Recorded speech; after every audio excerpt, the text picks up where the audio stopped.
In this video, we will teach you how to customize move alerts on your new Garmin Lily 2 smartwatch. Lily 2 provides a more diverse set of move alerts. Press the Home button to view the menu. Select Settings. Then select Alerts.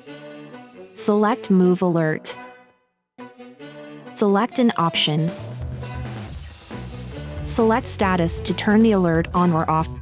Select Move Alert Type to set the alert based on steps or other types of movement. If Steps is selected, you have to walk to earn steps before clearing these sedentary credits.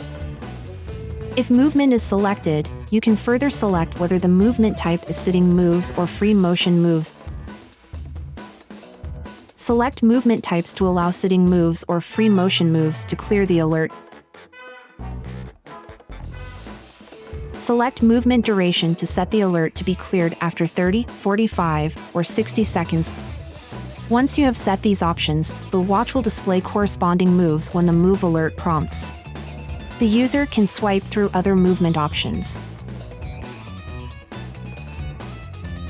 Tap the screen and follow the instructions to complete.